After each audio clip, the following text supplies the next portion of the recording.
What's up? On my last video, my name is Shauna, by the way, also known as Just Me. Welcome to my channel. I'm just gonna talk about my journey as I've left the United States and also just whatever comes up along the way. I'm trying to make a life abroad and I'm trying to figure things out. So as I figure things out, I'm taking you along. Welcome. So in my last video, I talked about moving to Malaysia and why I moved to Malaysia. You can definitely check that out. I will link that below and put it in the card thingamabobby thing over there or wherever it is. But I wanted to talk to you today about what I've been doing since I've been in Malaysia. So I've been here for 2 months. Luckily I had some savings and I was able to do that without having a job lined up first. One of the reasons why I don't have a job lined up is because I personally want to work for myself. As mentioned in the last video, I don't like being told what to do. And I also don't like working for others. I enjoy getting to know people and being around people and stuff like that, but I do not enjoy toxic work environments. So I feel like my best boss would be me. I can do things exactly the way I want to do it. I can show up the way I am, etc., etc. But I just wanted to talk about where I am in Malaysia now. So for these 2 months, I have been doing nothing. I've been chilling, I'm not gonna lie. Coming from the US, I have some notes here so I can stay on task, but when I got here, I came from a very stressful feeling space. I came from a very stressed out situation. When I was in the US, I was working for an abusive boss. And when I say abusive, I don't mean smacking. I mean cheating me out of hours, excluding me from opportunities, not allowing me to do my job as the assistant manager, smearing me behind my back to higher ups, etc. So that kind of thing. Not to mention the place I was living when I was in the United States was in the inner city in Missouri. Yada yada. All you need to know about that is it was a low income neighborhood. There was a little bit of homelessness.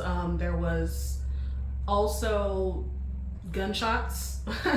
So in that particular neighborhood, I did not feel safe going outside if it wasn't absolutely necessary. So when I came to Malaysia, oh, by the way, that apartment that I lived in, by the way, beautiful natural light, huge windows, off the street level, so I didn't really have to worry about stray bullets. But I will say that it did not feel safe. I didn't feel like I could make noise because the floors were so thin. You could hear everything from neighbors. So I felt like I had to be really conservative with the amount of noise I made, even how I walked on the floor, etc., etc. Also, I didn't feel safe in the fact that there was roaches. I'm not gonna get into it, but growing up, there was a really bad infestation in my house, to the point the exterminator said it's better to move than to fix the problem. So I had a little bit of trauma around roaches. So when I had roaches in that apartment, countless nights, lost nights of sleep. So when I came to Malaysia, I was still kind of in that fight or flight. I was still kind of in that space of kind of being afraid to go outside and just general wariness. Yeah, I came to Malaysia, came to my Airbnb, and wouldn't you know it, giant roaches. So that kind of put me on guard. Another thing was I'm in a totally unfamiliar environment, right? I do not speak Malay, even though a lot of people speak English here. In case you don't know, Malaysia has a common language. So Bahasa Malay is the official language of the country. However, the common language is English, since there are a lot of nationalities here from around Asia, and a lot of them all speak different languages. So to communicate with each other, they use English. native English speaker, I thought that would be a great thing. So, yeah, there's that. So I'm not familiar with the language, even though it's still been pretty easy for me to get around. That said, I'm very unfamiliar with what kind of country this is, what kind of culture is here, etc., etc. And to be honest, coming from where I had just come from, my nervous system hadn't calmed down yet. So that caused me to be a homebody. I just froze. I didn't know what to do. And then on top of that, coming from the situation I came from, not just in my personal life, but politically in the United States, there's a lot of decompression that needs to happen. And I just took the space to do that. So there you go. I did go outside though. I did go outside. So I found it kind of hard to motivate myself to go out and explore. Mainly because of the stuff I mentioned in these states, but I had been in that fight or flight stage actually for years before landing in that final situation. So yeah, going outside in general is hard for me, and then we all went through 2020.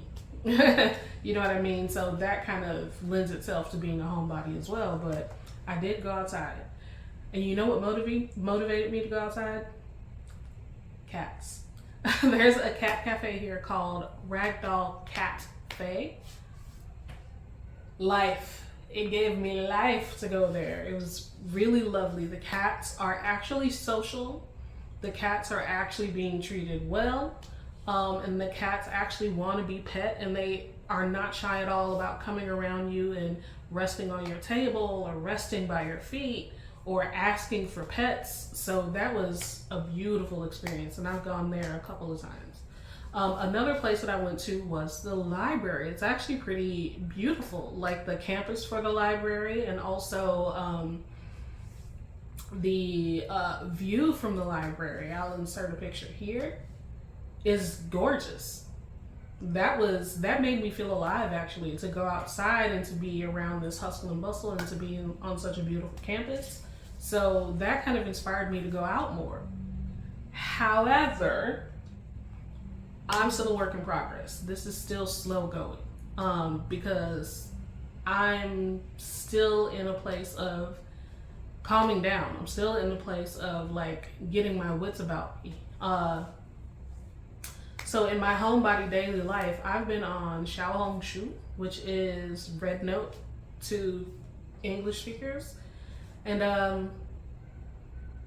I've been on there, I've been doing my social media thing, but I'll be honest with you, a lot of people have rave reviews about that app, and a lot of people are gushing about how friendly Chinese people are, and there are Chinese people who are friendly. That is very true. However, as soon as I downloaded the app and started using it, felt a heaviness. That's just energetically. The app is very addictive. I mean, it's social media. All social media is addictive, really. But yeah, I'm the type of person in my when I use my platform, I try to use my platform to get to the real meat of issues, and that's been very eye-opening to me over on Red Note, and honestly, it's a little bit exhausting. Another thing that I do is I stay on YouTube. I be entertaining myself, really. There's a couple of hobbies I wanted to get into. I really like crochet, but I want to wait until I'm settled to really get into that, because I'll need a place to store any projects that I want to start, etc. Having said that, I just want to say, since I'm on social media all the time, it made sense for me to kind of use that to my advantage. That's why I'm making YouTube. If I'm already going to be at home, if I'm already going to be on social media, I might as well make it beneficial for me to do. So there's that. And also, not only have I started this YouTube channel, but I also have been really creative lately. I do want to say I appreciate that about coming to Malaysia, because being out of the US and being out of the environment I was in and being out of the circumstances I was in, it kind of freed me up to not only exhale, but to also think about what I actually want to do. And I'm really a creative person. I have played on Canva for years. I did do a little bit of crochet when I was back in the States, and I didn't get heavily into it because I, felt panicky, and I just wanted to relieve that before I got into crochet, like for real.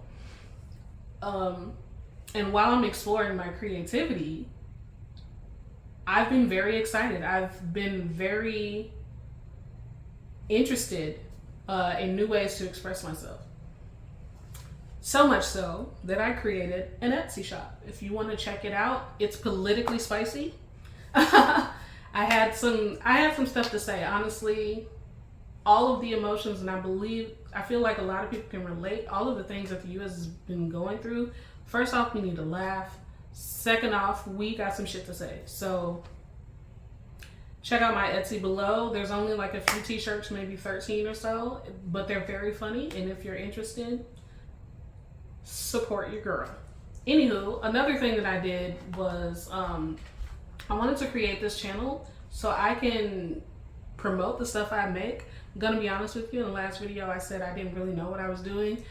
Facts. However, I believe I can do it. And also, I have made things that I've just never told anybody about. So this is me telling you about it. Etsy is one of those things, and I made notebooks too. I put these on Amazon print on demand years ago.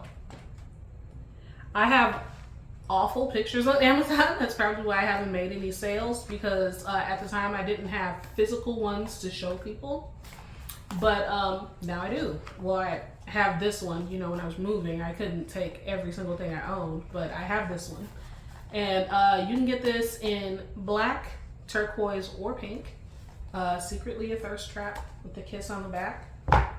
That'll be linked below as well. If you want to support my journey, I really do appreciate that.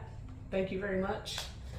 But anyway, that's what I've been doing in Malaysia. I have been decompressing. I have been staying inside, which is probably not the best for mental health, to be honest with you. Also, being on social media every day is probably not the best for mental health either, but I'm working on that. As I've been in this Airbnb, I've been finding ways to move around a little bit.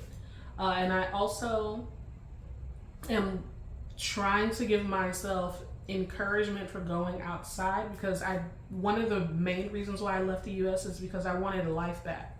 I wanted to be able to live and thrive. So I'm working on that. And of course, on this journey, I'll take you along. But that's it. That's what I've been doing since I've been in Malaysia. I believe the next one is going to be giving you a little tour of my Airbnb. It's all right. I'm not going to call it out, and I'm not going to shout it out. Also, keep in mind that in other countries, there can be legal ramifications for speaking badly about things.